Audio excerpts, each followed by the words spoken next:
The problem in Europe is that we can have a common dreams, but our nightmares are strictly national. And the moment when basically a crisis comes, suddenly history comes back, and you understand that one thing that you're inheriting from the previous generation is their fears. When the war in Ukraine started, there was an opinion polling being done in Europe. What was the major fears of the population in different countries? And it turned out that for the Germans and for the French, the biggest fear was nuclear war. Mm-hmm. For the Poles and for the Baltics, it was occupation. Ivan Krastev, when did you feel European for the first time? It's a good question. Because on one level, I can say that we all feel, Bulgarians, Europeans. On the other side, anytime when we go to Western Europe, we're saying we go to Europe. So you have this kind of a strange ambiguity in which, like most of East European countries, you have a very strong kind of belonging to Europe. Europe was very central for the way we understand ourselves. But there was also the idea that there was another Europe part of which we are not. And it is not simply the European Union as a political project, but there was the idea that we were periphery and there was something more. But then what happened is that what has changed, not so much my identity when I felt European, but my sense of borders. In the early 1990s, particularly when I was crossing the borders by car, I had this incredible sense of something important happening in my life. And then with the passing of time, you stop basically noticing borders. So probably this is the moment in which you're not asking yourself, do you feel Europeans, but in some way you take it for granted. Mm-hmm. And how has the sentiment changed since, let's say, the 1990s? Listen, there was never a problem with the cultural identity of Europeans. People would be skeptical with respect to the European Union as a project. People can discuss policies. People can discuss the euro. But don't forget that this is true for Bulgarians, it's true for Serbs, it's true for Romanians, and so on. Most of these countries have come out of the Ottoman Empire. Europe was a very important sense of identity because you all the time try to distinguish yourself from back then the Ottoman Empire and so on. So this is what Europe was. And I do believe this was the same for the Central Europeans with respect to the Russian Empire. So from this point of view, probably you feel a periphery, but you always feel a periphery in Europe. Mm-hmm. Was this feeling also part of the identity during the Cold War? Yeah, it was because strangely enough, the communist governments were never going against the European identity of societies, but basically you have the identity of the East, which was different than the West. You have the idea of the communist project is different than the Western project.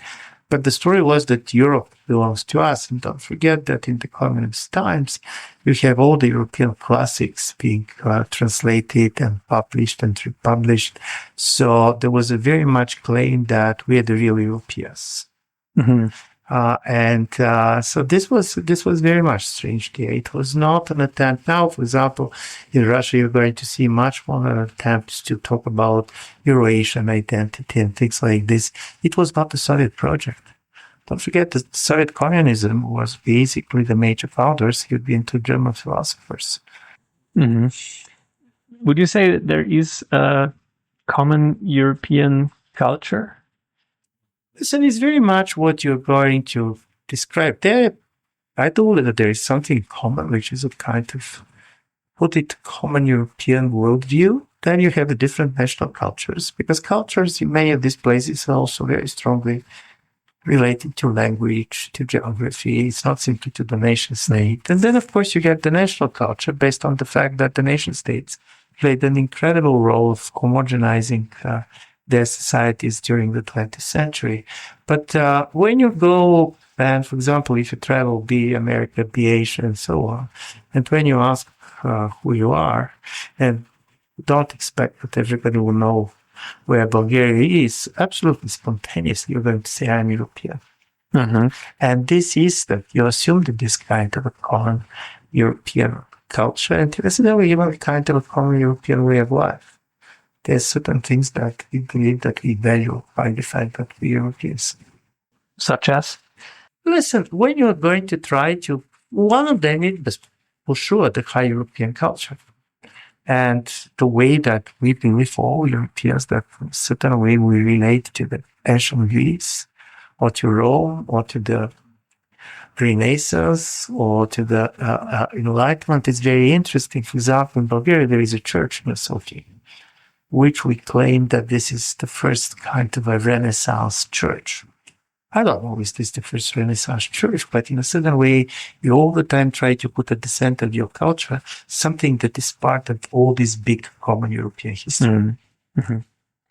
But there was also part of the project of European integration that kind of tried to foster a European culture, really. Do you think that was maybe a kind of hubris of political elites? Because at the end of the day, people still identify primarily with their national identity. Listen, I don't believe that you can simply constructively create European culture, and I don't believe that culture can be reduced to the institutions. So from this point of view, I was never very much believing in the idea of the constitutional patriotism. Culture to diverge to history. And I have said before, the problem in Europe is that we can have a common dreams, but our nightmares are strictly national. And the moment when basically a crisis comes, suddenly history comes back, and you understand that one thing that you're inheriting from the previous generation is their fears. When the war in Ukraine started, there was an opinion polling being done in Europe. What was the major fears of the population in different countries? And it turned out that for the Germans and for the French, the biggest fear was nuclear war. For the Poles and for the Baltics, it was occupation. So from this point of view, this is not the same fear. And this comes from different geography, different history. So yes, these national identities are very, very important. And of course, but on the other side, you have this commonality when it comes, not when you're comparing yourself to the next door country, but when you compare yourself to the Chinese, to the Indians, to the Africans, and then you understand that we have much more in common than we're ready to acknowledge. Do you think then that this kind of crisis that we had in the last years also contributed maybe to a kind of estrangement, kind of fragmentation of Europe? This is paradoxical, because on one level, the crisis, I'm sure, with a certain type of tensions because countries find themselves in a different position on different issues. But don't forget, nothing integrates as much as crisis. Example, the financial crisis comes, and Germans became an expert on Greek economy. And then the migration crisis comes, and East Europeans, we became an expert on the German asylum policies. Crisis pushes people to be interested in others because you start to understand how much you're dependent on them. So nothing basically makes your interest in the others bigger than crisis.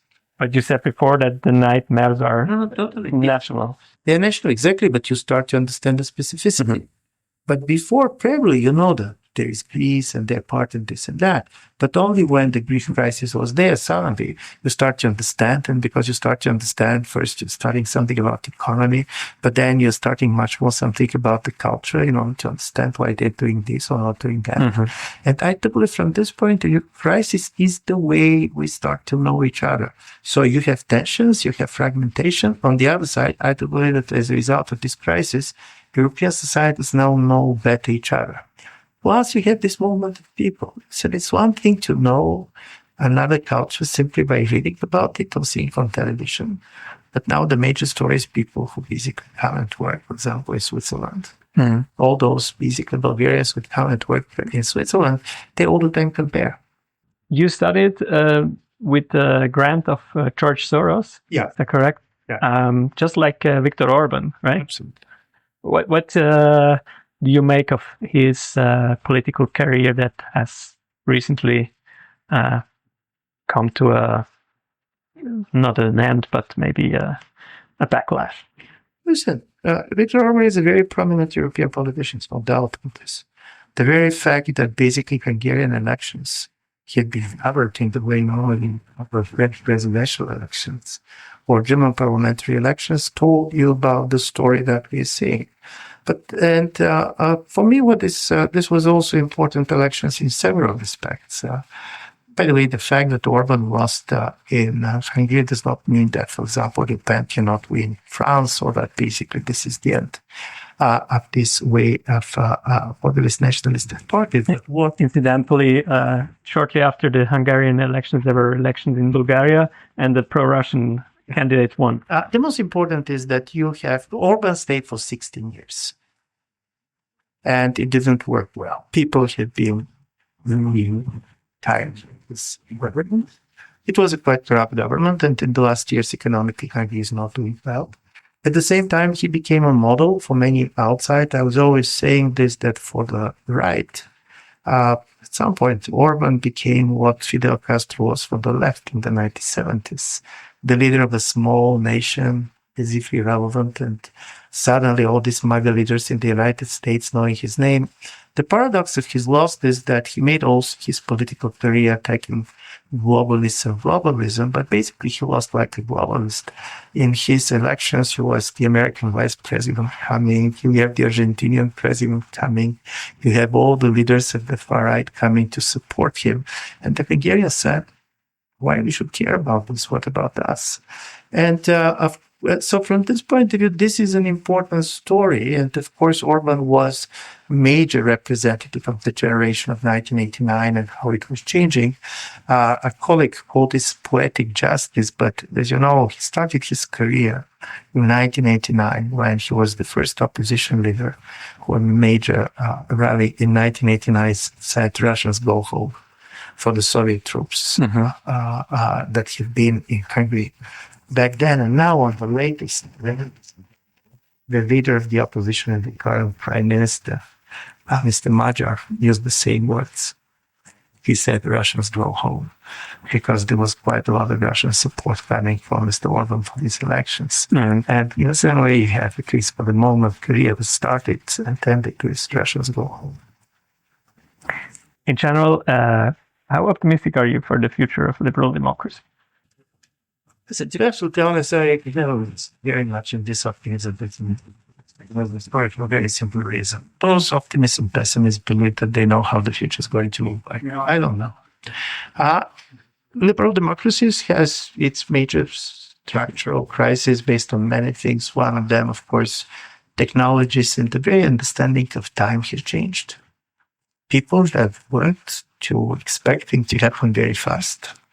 This is not what democracy very much expert on. There is a major level of mistrust. On the other side, do I see a kind of a very clear alternative, which is going basically to get the imagination of the public? I'm not sure. I don't believe that, for example, Europeans are really in love with the Chinese model. Also, I don't believe the Chinese are ready to export their model easily, because it's not easy to organize the Chinese Communist Party in all of our countries. So for me, the optimism, much more hopefulness comes from the fact that democracy was always an experimental regime. It was changing a lot. If you go from the 19th century and try to see how many changes of what we're calling democracy has been, you're going to understand that we should not lose confidence, because the major strengths of democracy was two things. One, it's a self-correcting regime. Something doesn't work, you look at what is going to work. But secondly, democracy has one advantage which I found really structurally important. In life, people are dissatisfied, regardless of what decisions you're going to make. At some point, you start to regret. At some point, you're going to complain.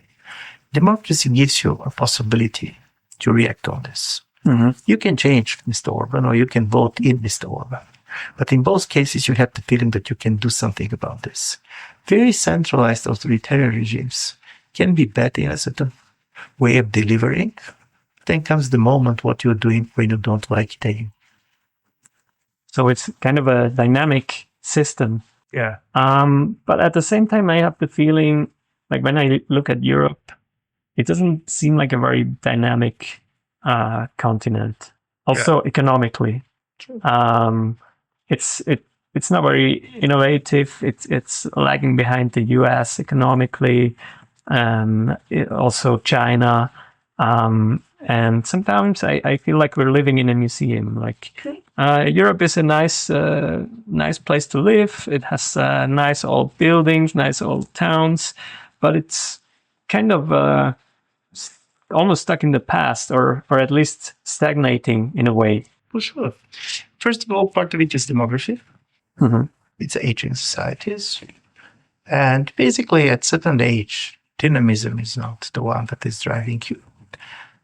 Young people, minority group, and this is why some of them are disaffected with democracy, because they don't have the numbers to make a change.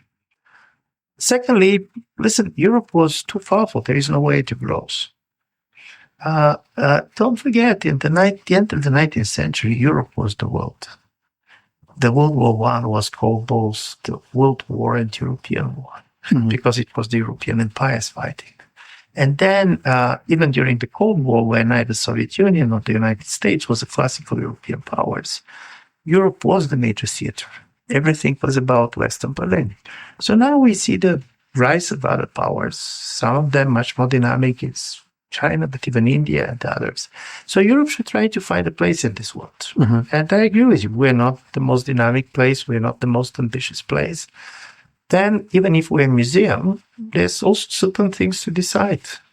What kind of museum we want, how much is going to be the price of the ticket, what you're doing or not doing. So there are choices. So when people are saying I'm optimistic or pessimistic about Europe, listen, we don't know it. They're going to be choices. Mm-hmm. And on the basis of these choices, we're going to be better or worse.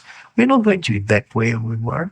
And from this point of view, for me, the most important thing is that we should stop to defend the status quo that does not exist anymore. Part of Europe's problem is that we were living very well in the previous decades. And when the time of change comes, the most difficult to change is for the winners. Because you're all the time seeing what we are losing. But probably there also something that we're going to gain. And if we're going to focus on this, probably we're going to be in a better position. Mm-hmm. What should we focus on then?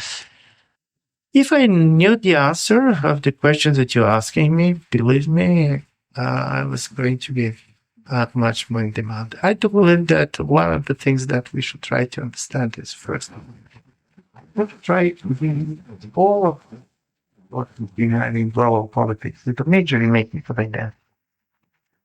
The United States is going to be different than the United States we know, and it's not simply threatening Trump. Nevertheless, the political capital close Trump.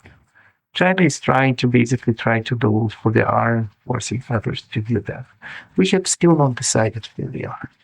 Because in the end of the Cold War, the European Union saw itself as the authority of the world to come. We believe that everybody's going to become like us. We believe that all institutions are going to be positive. So if I'm going to put it metaphorically, before we were very much in the missionary business. We were trying to transform others. Then things changed to feel educated when we start to feel that others are changing with us. Mm-hmm. And now probably we should try to move from the missionary to a monastery. In a certain way, fitting the whole way of life, people like it, because there's certain things that are obviously important for Europeans. Be sure that we can defend this. And try to be ready to coexist with people who probably are not necessarily to share our way of life and our values. Easy to be said than to be done. But that's not a very optimistic outlook. I mean, which young people want to grow up in a monastery? This is a monastery that we found in 21st century. Because living in the jungle is also the thing that took them years ago. But every generation is making the choice. You can decide to be totally different. They constraints. They are not everything that you can do. For example, we cannot easily catch up with the second, for example, development in our universities and others which we have not done for the last decade. The fact that China and the United States is so far apart in the past artificial intelligence and other things, it's not easy to catch up. But it does not mean that you cannot try. The problem is collecting the vision inside. What for us is a good society? And this is a real choice, because this choice grows not simply on economic growth. What you want to do. For example, for this generation, I was seeing something interesting to Bulgaria. Till 4 years ago, almost 60-70% of all kids who graduate from a top Bulgarian gymnasiums were going to study abroad. Some of them probably have come into Bulgaria. And now, in the last 3 or 4 years, suddenly the majority of them continue taking their bachelor's in Bulgaria. So we started interviewing people. Why? And it's interesting. They're serious, in fact. By the point, in fact, people didn't enjoy it abroad, studying public children. But also it turns out that for this generation, for example, friendships and staying there with the people that you like was more important than certain type of professional development.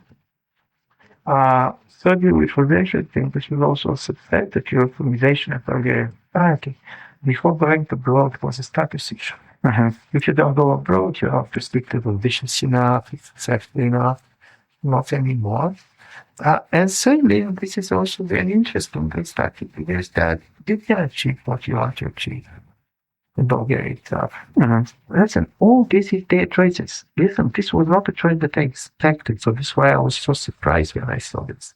So on your questions, in my real story, that you do not have a really open question of how we want to live. Is it up to us? If we can afford it, we can defend how we want to organize our lives.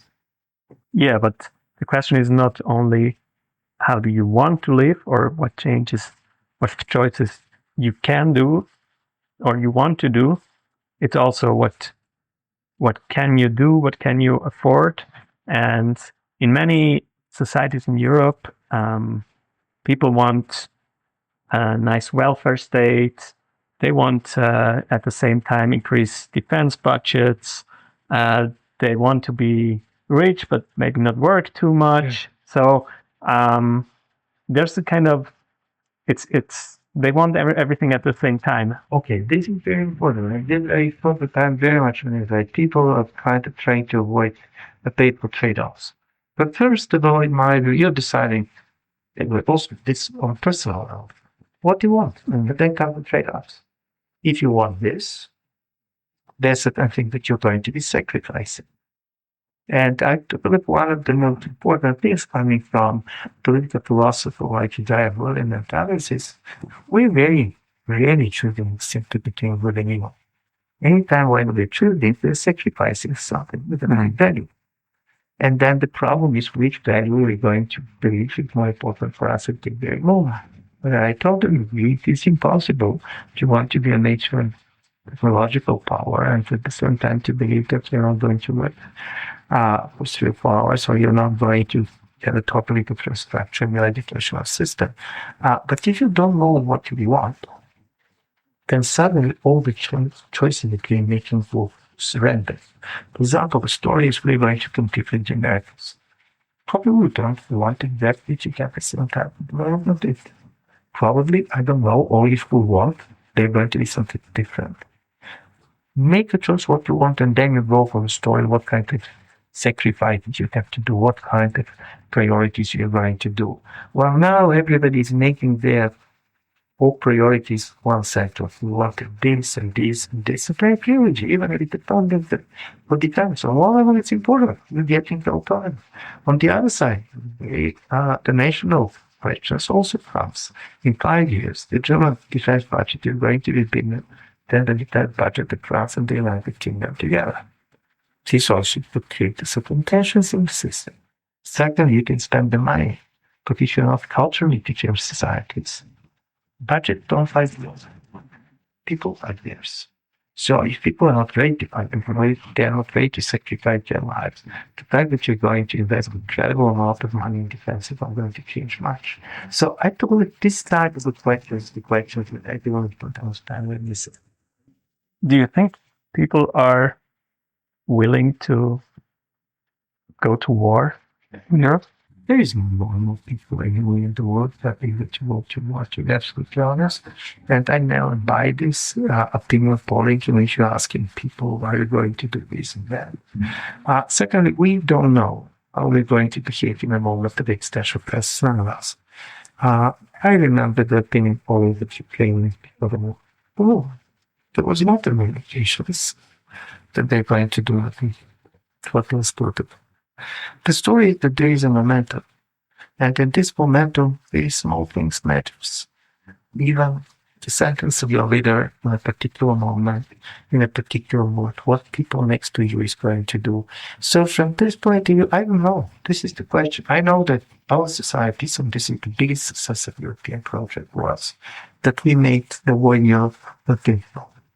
Simply, people cannot imagine. Now we cannot live with this anymore.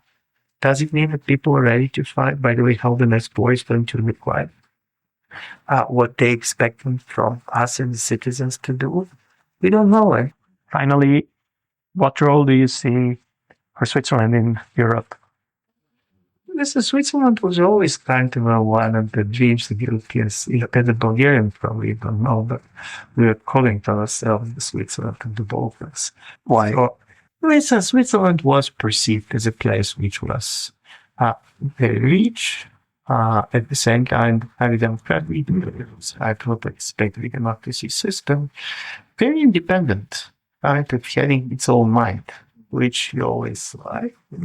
So, from this point of view, when in Europe you have a problem and talk about Sweden, the normal answer is, I want to have their problems.